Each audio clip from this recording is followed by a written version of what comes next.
නාලකද සිල්වා සභාපති ශ්‍රී ලංකා රජයේ ගුරුවරුන්ගේ සංගමය. ඇත්තට මේ මාධ්‍ය සාකච්ඡාව හදිසියේ තියන්න තීරණය කරේ ඊයේ රෑ ඇතිවෙච්ච සිදුවීමක් සම්බන්ධව. මේ දිනවල ජාතික පාසල් ගුරු මාරු ඇප්ලිකේෂන් කැඳවලා අයදුම්පත් කැඳවලා මේ මාරුවීම් කරන්න ලෑස්තිලා තියෙනවා. අයදුම්පත් 10306ක් ලැබිලා තියෙනවා. මේ කියන අයදුම්පත් පළාත් මට්ටමට බෙදලා පළාත් වලින් මේ ගුරු මාරු කරන්න තීරණයක් අරන් තියෙනවා. ඒ පිළිබඳව අපිත් එක්ක දීර්ඝව සාකච්ඡා නොකිරීම පිළිබඳ අපේ විරෝධය තියෙනවා. මොනියම් ආකාරයකින් හරි මේක පටන් ගත්තා නම් මේ පටන් ගත්ත ක්‍රියාවලියට දින වකවානු වෙන් කරා නම් ඒ දින වකවානු වලට ඒක පටන් ගන්න ඕන. දැන් ඊයේ වෙනකොට නිලධාරීන් දෙදෙනෙක් පිටත් වෙන්න සූදානම් වෙලා හිටියා යාපනයේ සහ මධ්‍යම කියන පළාත්වල ගුරු මාරුවීම් කරන්න.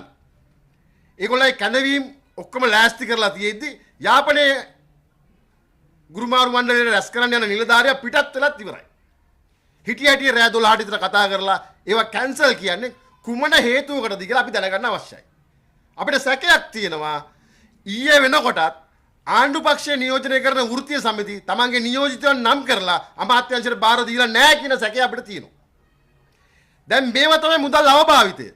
මාරු මණ්ඩල රැස් කරන්න කියලා නිලධාරීන් වාහනයක යනවා යාපනයේට රෑ කතා කරලා කියනවා මාරු මණ්ඩලේ අවලංගුයි කියලා.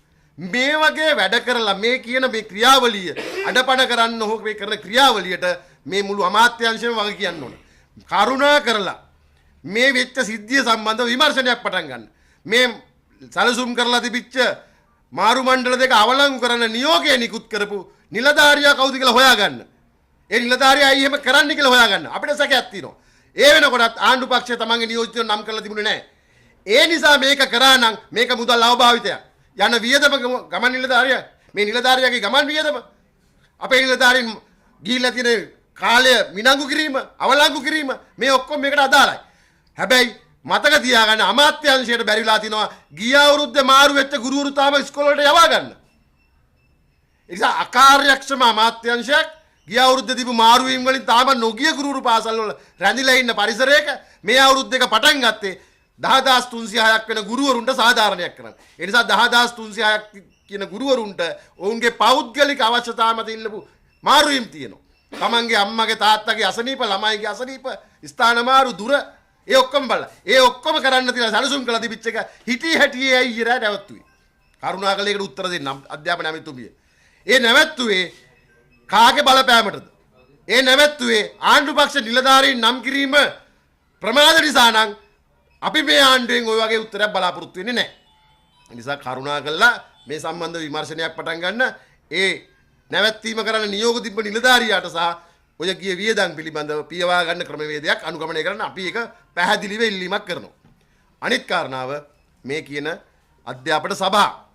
මේ අධ්‍යාපන සභාව වලින් ගුරුවරයා දැන් නොමග යවන්න ලෑස්ති වෙලා තියෙනවා. මේ අධ්‍යාපන සභාව කෙටුම්පත් කිරීමේ රැස්වීමක් පමණයි වෘත්තීය සමිතිත් එක්ක අරගත්තේ. ඊට පස්සේ ඒකේ මොනවද කෙටුම්පත් කරේ කියලා ඉදිරිපත් කිරීමක් නැහැ මේ වෘත්තීය සමිති වලට. ඊළඟට මේ නොමග යවීමක් කරන ගුරුවරුන්ට ගුරු විදුහල්පති වැටුප් විෂමතාවය මේ අධ්‍යාපන සභාව මගින් නිවැරදි කරනවා කියලා. එහෙම කරන්න බෑ. ගුරු විදුහල්පතිවරුන්ගේ වැටුප් විෂමතාවය ඒ ගුරු විදුහල්පති අතර තියෙන වැටුප් විෂමතාවය අධ්‍යාපන සභාවෙන් හැදුවට අපි කියන වැටුප් විෂමතාවය ගුරු විදුහල්පතිවරුන් අතර තියෙන වැටුප් විෂමතාවයක් නෙවෙයි. සමස්ත රාජ්‍ය සේවකයත් එක්ක ගුරුවරුන්ට හිමි නිසි තැන දෙන්න ඕන කියන වැටුප් විෂමතාවය අපි ඉල්ලන්නේ. හැබැයි ඒක වැටුප් විෂමතාවය අපි ඉවත් කරනවා කියලා ගුරු සභාවකින් බොරුව සමාජගත කරනවා මේ වෙනකොට ආණ්ඩු පක්ෂය. ඒ නිසා අපි කියන්නේ ගුරුවරු විදුහල්පතිවරු අතර තියෙන වැටුප් විෂමතාවය නෙවෙයි. සමස්ත රාජ්‍ය සේවයත් එක්ක ගුරුවරු ඉන්නේ පහළ තැනක ඒ විෂමතාවය අයින් කරන්න මේ අධ්‍යාපන සභාවෙන් ඒක කරන්න බෑ. කරුණාකරලා ඔය නොමග යවීම කරන්න එපා ගුරුවරු. තව දුරටත් ගුරුවරු රැවටෙන්නේ නැහැ කියන එක අපි කියන්න ඕන. ස්තුතියි.